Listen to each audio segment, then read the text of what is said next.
আপনাদের স্বাগত জানাই আমি আমার কথা শুনবার জন্য। বাংলাদেশের রাজনীতি কি শেষ পর্যন্ত একটা দীর্ঘ অনিশ্চয়তার অধ্যায় অতিক্রম করে স্বাভাবিক গণতান্ত্রিক ধারায় ফিরেছে, নাকি আমরা শুধু ক্ষমতার একটা হাত বদল দেখেছি? রাষ্ট্র ও রাজনীতির চরিত্রে মৌলিক কোনো পরিবর্তন এখনো আসেনি।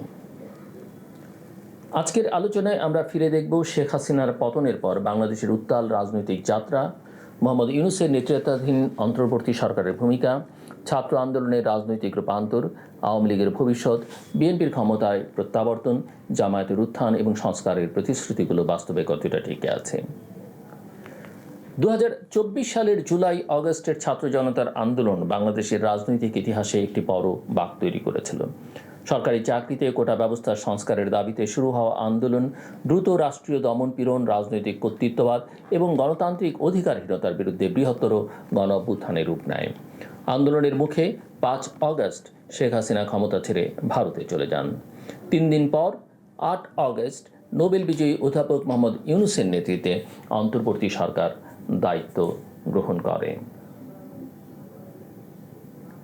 সেই মুহূর্তে মানুষের প্রত্যাশা ছিল বিশাল।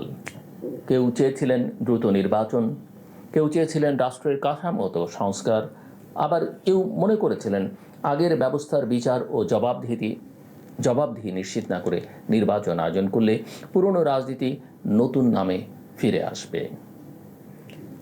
কিন্তু এখানেই তৈরি হয় বাংলাদেশের রাজনৈতিক রূপান্তরের মূল দ্বন্দ্ব। নির্বাচন আগে না সংস্কার আগে? এই বিতর্ক আমরা দেখেছি। বিএনপি ও কয়েকটি ঐতিহ্যবাহী দল শুরু থেকে একটি স্পষ্ট নির্বাচনী রোডম্যাপ দাবি করে। তাদের যুক্তি ছিল, এটি অনির্বাচিত সরকার যত ভালো উদ্দেশ্য নিয়েই দায়িত্ব নিক, তার রাজনৈতিক বৈধতা সীমিত। জনগণের ভোটে নির্বাচিত সংসদ ও সরকার ছাড়া দীর্ঘমেয়াদী সাংবিধানিক পরিবর্তন কিংবা রাষ্ট্র সংস্কার টেকসই হতে পারে না। অন্যদিকে যারা ছাত্র আন্দোলনের সঙ্গে যুক্ত ছিলেন বা ছাত্র আন্দোলন থেকে উঠে আসা শক্তি এবং সংস্কারপন্থী নাগরিক সমাজের একটি অংশ বলছিলেন, শুধু নির্বাচন দিলেই গণতন্ত্র ফিরে আসে না। নির্বাচন কমিশন, পুলিশ, বিচার বিভাগ, প্রশাসন ও রাজনৈতিক অর্থায়নের কাঠামো অপরিবর্তিত থাকলে নতুন সরকারও পুরনো কর্তৃত্ববাদী পথে হাঁটতে পারে।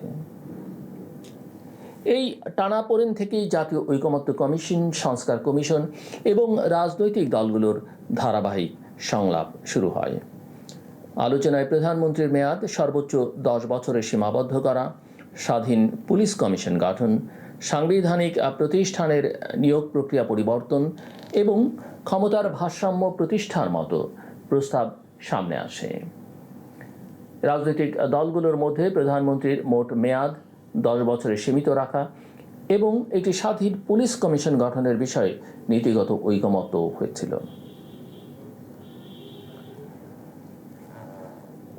কিন্তু সংস্কারের প্রশ্ন যতটা নীতিগত ছিল, তার চেয়ে বেশি হয়ে উঠেছিল রাজনৈতিক। কে সংস্কার বাস্তবায়ন করবে? অন্তর্বর্তী সরকার নাকি নির্বাচিত সংসদ? সংস্কারের প্রতিশ্রুতি কি সংবিধানে রূপ নেবে, নাকি নতুন সরকার ক্ষমতায় এসে সুবিধা মতো তা পরিবর্তন করবে?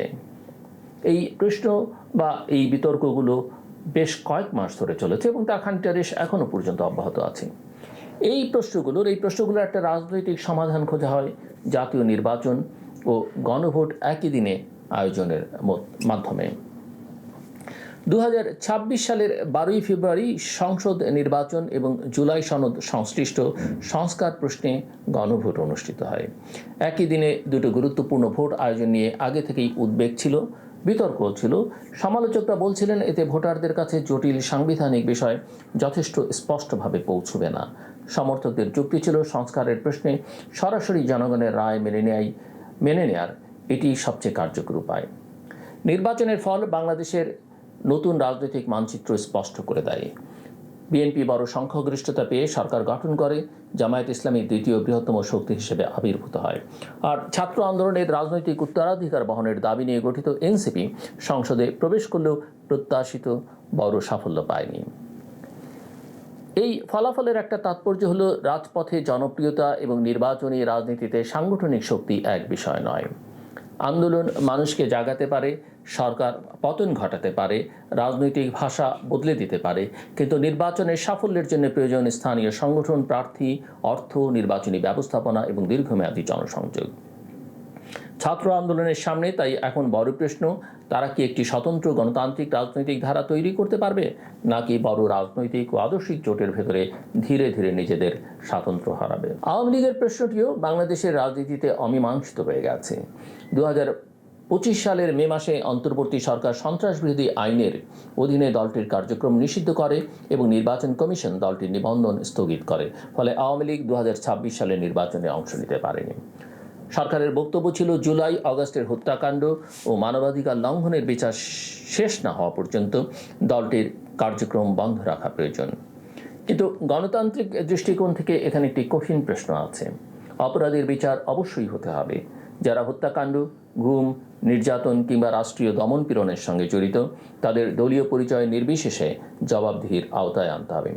কিন্তু ব্যক্তি ও দল, অপরাধ ও রাজনৈতিক মত, এই পার্থক্য মুছে গেলে বিচার আবার প্রতিশোধের রাজনীতিতে পরিণত হতে পারে। বাংলাদেশের ইতিহাসে প্রতিবার ক্ষমতার পরিবর্তনের পরই দেখা গেছে আগের সরকারের বিচার করতে গিয়ে নতুন সরকার নিজের রাজনৈতিক প্রতিপক্ষকে নিশ্চিহ্ন করবার চেষ্টা করেছে। এই চক্র ভাঙতে না পারলে জুলাইয়ের গণ অভ্যুত্থানও একটি নতুন গণতান্ত্রিক রাষ্ট্রের সূচনা না হয়ে আরেকটি ক্ষমতার পালাবদলে সীমাবদ্ধ থাকবে। জামায়াতে ইসলামীর উত্থানও নতুন বাস্তবতার গুরুত্বপূর্ণ অংশ। দীর্ঘদিন নিষেধাজ্ঞা, মামলা এবং রাজনৈতিক চাপের মধ্যে থাকা দলটি নতুন পরিস্থিতিতে সংগঠন পুনর্গঠন করে শক্তিশালী নির্বাচনী অবস্থান তৈরি করেছে। নির্বাচনে ৬৮টি আসন পাওয়া প্রমাণ করে দলটি এখন আর শুধু একটি প্রান্তিক আদর্শিক শক্তি নয়, বরং বাংলাদেশের মূলধারার ক্ষমতার রাজনীতিতে বড় অংশীদার। তবে জামায়াতের উত্থানের সঙ্গে নারীর অধিকার, সংখ্যালঘু নিরাপত্তা, সাংস্কৃতিক স্বাধীনতা এবং ৭১-এর ইতিহাসটি নতুন উদ্বেগও তৈরি হয়েছে। দলটি যদি গণতান্ত্রিক প্রক্রিয়ার অংশ হতে চায়, তাহলে তাকে শুধু নির্বাচন গ্রহণ করলেই হবে না। বহুত্ববাদ, নারীর সমান নাগরিক অধিকার, মত প্রকাশের স্বাধীনতা এবং ধর্মীয় সংখ্যালঘুদের নিরাপত্তার প্রশ্ন স্পষ্ট অবস্থান নিতে হবে। এখন ক্ষমতায় বিএনপি, ফলে সংস্কার, বিচার, আইন শৃঙ্খলা, অর্থনীতি এবং ভারতের সঙ্গে সম্পর্ক সব প্রশ্নেই দলটির উপর সরাসরি দায়িত্ব এসছে। বিরোধী দলে থেকে নির্বাচনের দাবি তোলা সহজ, কিন্তু ক্ষমতায় থেকে স্বাধীন নির্বাচন কমিশন, নিরপেক্ষ প্রশাসন ও জবাবদিহিমূলক পুলিশ নিশ্চিত করা অনেক কঠিন। আর এখানেই নতুন সরকারের সবচেয়ে বড় পরীক্ষা।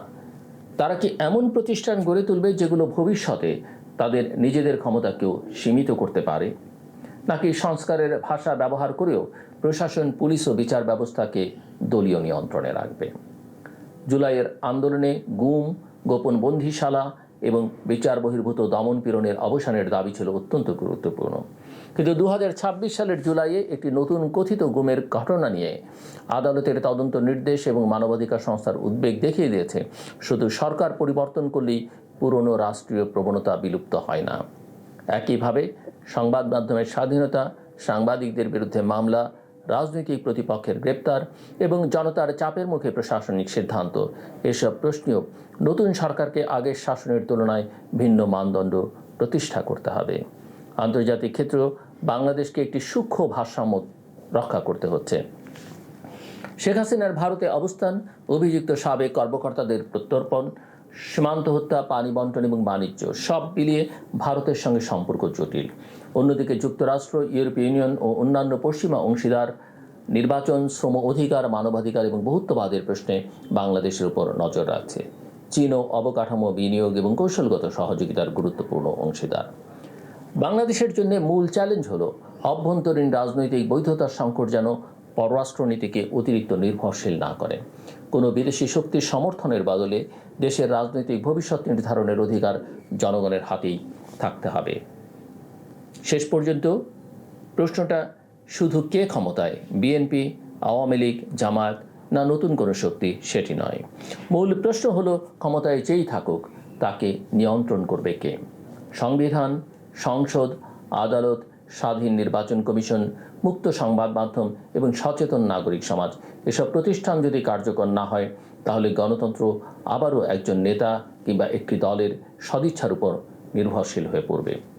জুলাইয়ের অভ্যুত্থান বাংলাদেশের মানুষকে পরিবর্তনের একটি ঐতিহাসিক সুযোগ দিয়েছিল। অন্তর্বর্তী সরকার সেই পরিবর্তনের দরজা খুলেছিল।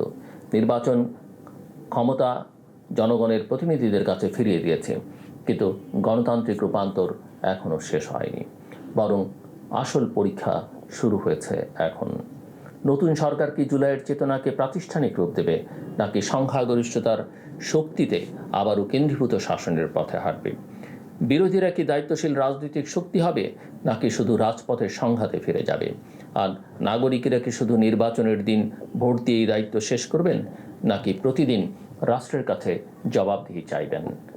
বাংলাদেশের আগামী দিনের রাজনীতি নির্ধারিত হবে এই প্রশ্নগুলোর উত্তরের মধ্য দিয়েই।